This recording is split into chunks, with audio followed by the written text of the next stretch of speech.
मैं मौर्य क्रांति संघ का प्रदेश प्रभारी हूँ और ख़ास करके मैं महाराष्ट्र में घूमा अलग अलग जातियों में, उसमें भी जो धनगर समाज की जातियाँ है उसमें मैं घूम चुका हूँ। लोगों को लगता है, खास करके घुमंतु जाति में ये लगता है कि घुमंतु जाति में धनगर थोड़ा अच्छा है, ऐसा लगता है लोगों को। बाकी लोगों को लगता है कि मराठा लोग राज करते हैं और सबसे अच्छा मराठा होगा।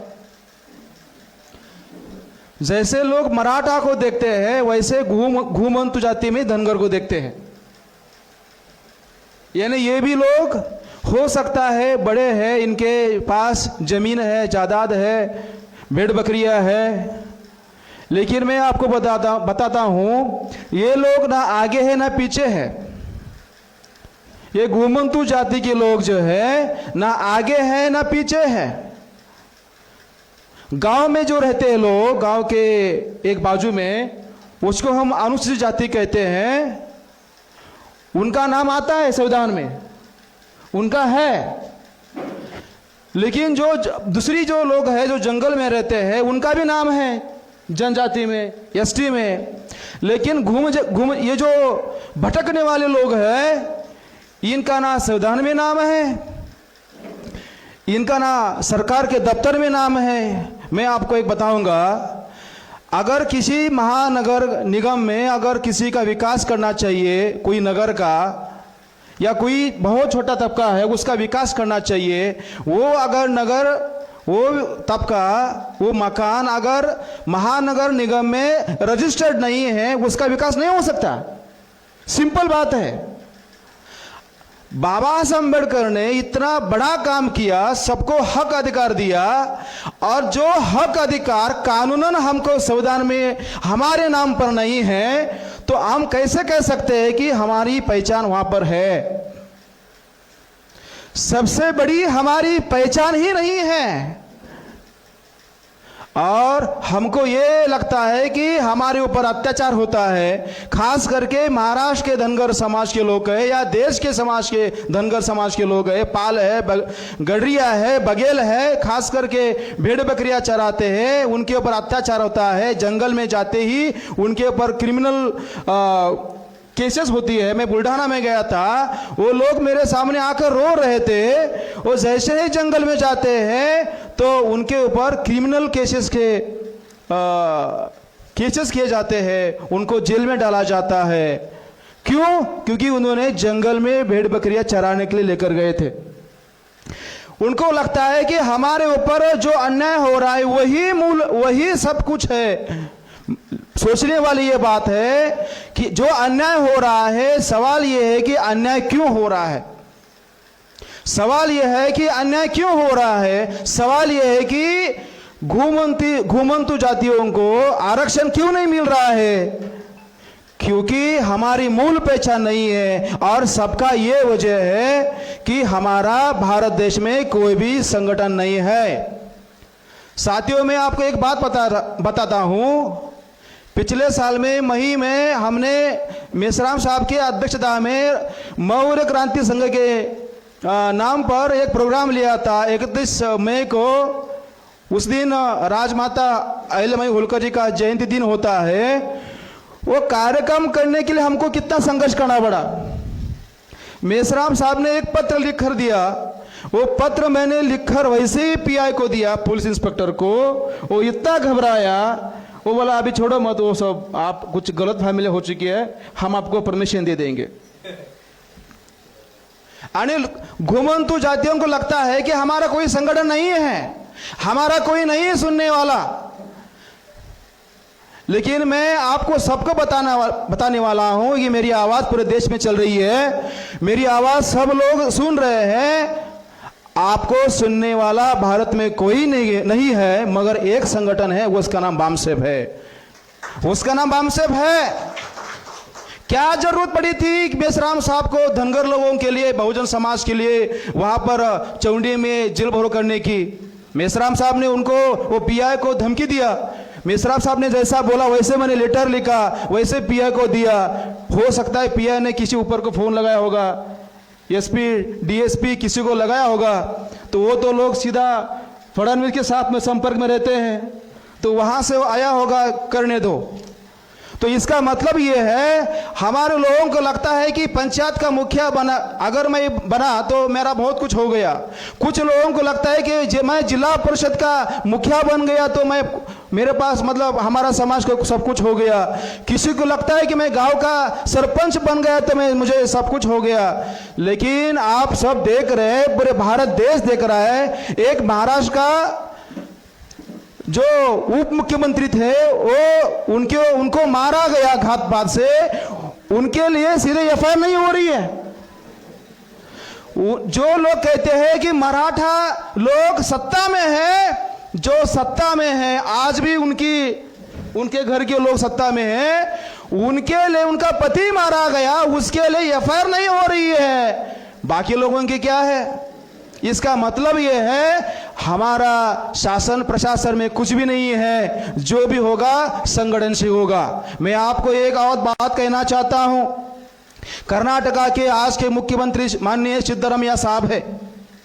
सिद्धरामैया साहब का मुख्यमंत्री बनने से पहले उनका एक संगठन था, उसका नाम आइंदा संगठन है।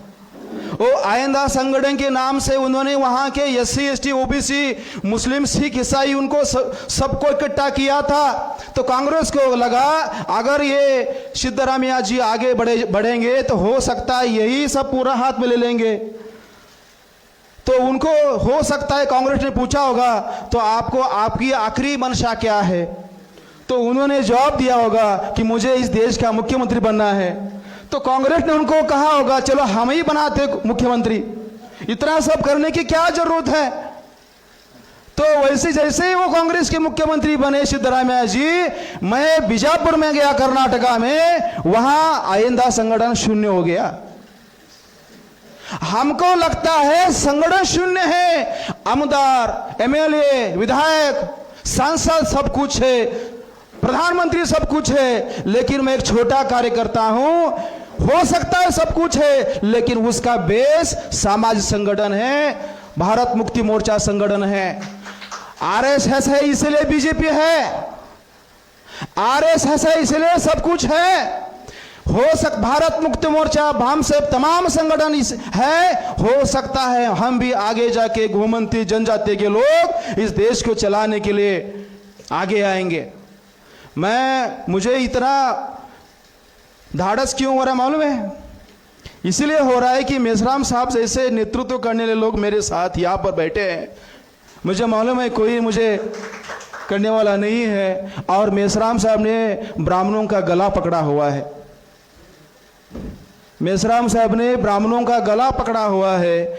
जंगल में शेर होता है, शेर के भी शिकार करने की एक तरक्की होती है। शेर किधर इधर पैर हाथ नहीं पकड़ता, वो जो जानवर होता है ना हिरन, वो हिरन का पैर नहीं पकड़ता, वो सीधा झड़प मारता है और गला पकड़ता है। तो वैसे मेसराम साहब ने नागपुर में गला पकड़ा था, अभी भी पकड़ा है।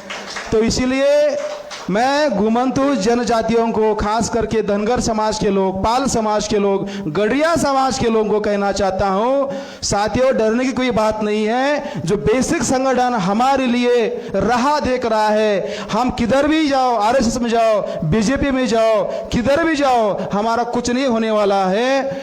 महाराष्ट्र में बहुत कुछ लोग साहब बोलते थे, एक दिन था बोलते थे, कुछ नहीं करते, बस केवल बोलते थे। वो बोलने वाले भी आवाज खत्म हो गए। मैं किसी का नाम नहीं लेना चाहता, ना उनका नाम लेके उनको बड़ा बनाने का मेरा कोई मंशा नहीं है।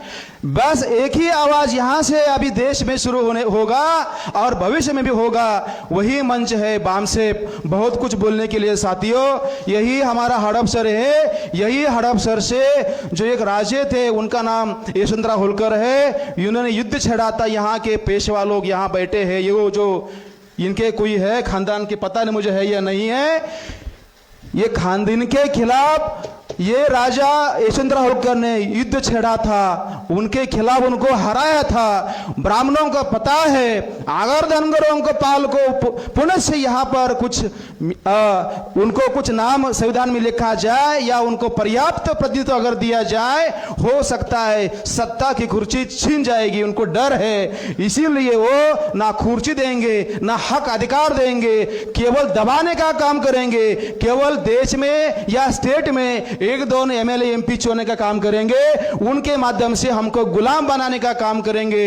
आपको पता है बिग वन में जो अभी कांड हुआ था, एक मुस्लिम लड़की थी, एक धनगर लड़की थी, मुस्लिम युवक था, उनके बीच आप देख रहे उसको चलाने वाला एक एमएलए है सांगली जत तालुका का, उसका नाम मैं नहीं लेने वाला हूं, ना उसको मैं बड़ा करने वाला हूं, केवल वो एक तहसील का एमएलए है। मैं तो महाराष्ट्र का प्रभारी हूं एक संगठन का। मैं बोलने को मेरा इतना ही है कि ब्राह्मण लोग एक आदमी को बड़ा बनाएंगे, उसको घर बड़ा देंगे, उसको और कुछ देंगे, पिस्तौल देंगे और बटन उनके हाथ में रहेगा। गोली मारना है नहीं मारना वो डिसाइड करेंगे, लेकिन पिस्तौल तो रहेगा कमर में, दबाने का अधिकार ब्राह्मण के पास रहेगा। बहुत कुछ बोलने के लिए है। अगर धनगर लोगों ने अंग्रेजों के खिलाफ युद्ध छेड़ा था, अगर होलकर ने पेशवा के खिलाफ युद्ध छेड़ा था, सवाल है क्यों छेड़ा था? क्योंकि वो विदेशी थे। आज भी जिनका डीएनए विदेशी है आज सत्ता पर है, और ये बामसेप के कार्यकर्ता है, इनका डीएनए धनगरों का डीएनए एक है। इसीलिए आज ये युद्ध ये विषय लगाया यहाँ पर। मैं इसीलिए बहुत कुछ मैं आपके लिए मैं शुक्रगुजार हूं, और मेरे जैसे छोटा कार्यकर्ता यहाँ पर हैं, बोलने के लिए आपने मुझे मौका दिया। इतना मैं ज्ञानी नहीं हूं, हो सकता है बोलते बोलते मेरा कुछ गलत भी अगर मुंह से निकला होगा, मैं सभी को माफी चाहता हूं। यहाँ पर मुझे वक्त दिया, धन्यवाद। जय मूल निवासी, जय मल्हार।